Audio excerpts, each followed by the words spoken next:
Shunaqa xizmatlarimiz ham bor. Agar ichki dizaynlar yoki arxitektor xizmatlari bo'lsa, o'zimizga chiqaverasizlar mana shu nomerga telefon qilib. Assalomu alaykum, uyali muxlislari, charchamayapsizlarmi? Bugun sal kech bo'lgandan og'izlarni ochib oldik. Hammasini qilib, qorinlarini to'g'izib. Mana bugun Sergelida, ya'ni Qutbaraka MFY, hop, Yoshlik ko'chasi, 2-tor 7-uy bugun sotilyapti. Ko'ryapsizlar. Bu yerda mana o'sha yerda shunda masjidning oldida tupikda joylashgan ekan.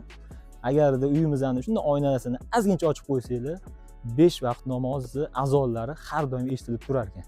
Endi bu uyimizga kirib bitta obzor qilib chiqamiz. Kelinglar. Bu uyimizni hozir yarim korobka holatda desa ham bo'ladi. Bu yog'ini o'zingizga moslab olasizlar. Baribir bilasizki, o'zingiz baribir kirganingizdan keyin klassika qilaman yo minimalizmda dizayn qilaman deb baribir boshqa o'tirasiz, to'g'rimi? Lekin shunaqa xizmatlarimiz ham bor. Agar ichki dizaynlar yoki arxitektor xizmatlari bo'lsa, o'zimizga chiqaverasizlar mana shu nomerga telefon qilib. Kelinglar. Bitta like bosib qo'ying, boshqa o'tirmasdan. Hop, bu yoqqa kelganimizda mana ko'ryapsizlar, 2 etajli past birinchi etajimizdan oynalar ko'ryapsizlar, vitrajli qilingan. Shunda общий xonalari 6 ta xona ekan. Oshxonasi plus oshxonasi va yonida xoli ham o'zi bilan ekan. Hop, endi kelinglar. Birinchi oshxona ko'ra qolamiz. Bu tarafida oshxonasi o'zini, yonida bo'lsa shunda ovqatlanadigan xona qilib qo'ysa ham bo'ladi yon. Bu yerda hozir shu ustalar yoki ozgincha ishlarni masjiddagi ko'pkalash ishlarni bajarish uchun ozgincha yashab turishib tushatiladi. Hop, bu tarafida bo'lsa zal qilib qo'ysa ham bo'ladi. Yoki yosh kattalarimiz uchun bitta chiroyli xona bo'ladi. Bilasizlar, yosh kattalar tepa etajlarga chiqishga ozgincha qiynalishadi. Mana shu pastki etajlarda sekin gaplashib, yaxshi dam olishsa yaxshi bo'ladi. Endi kelinglar, ikkinchi etajga chiqamiz. Ikkinchi etajga chiqqanimizda bu yoqda shunda 4 ta xona bizani kutib oladi. O'ng qo'limizda bu yerda ham orqa tarafga qaragan oynasi bor, bitta xona mana. Bu yerda ham yotoqxona qilib ishlatsa bo'ladi. Bu yoq o'ng tarafida hozir shu spalniya qilib ishlatib turishibdi endi ustalarimiz uchun. Bu yoqda ham bitta yotoqxonasi bor. Bu yoq tarafida sanuzel uchun tashlab ketilgan.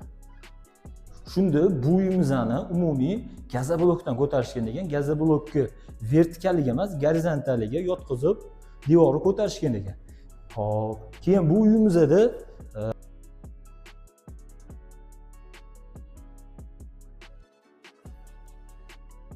kolonnasiga, pastki etajlardagi hamma armatura ishlatiladigan joylariga 24 ta armaturadan ishlatilgan ekan. Hammasini o'zligi uchun qurishgan, lekin hozir pul kerak bo'lib qolish uchun sotishayotgan ekan. Mana bu yerdan ko'ryapsizlarmi? Shunda masjidning o'rnidan ko'rinib turadi. Masjidga nima deysizlar? Bitta like bosib qo'yinglar masjid uchun. Baribir kutib yuruvdingiz, mana shu masjidni oldidan olaman deb. Mana shu uyni bosib o'rasizlar ekan.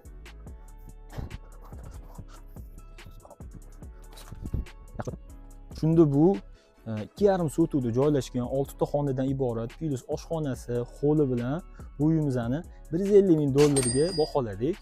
Hop, shunga nima deysizlar? Bu uyimizda shunday ko'ryapsizlar, masjid yaqin.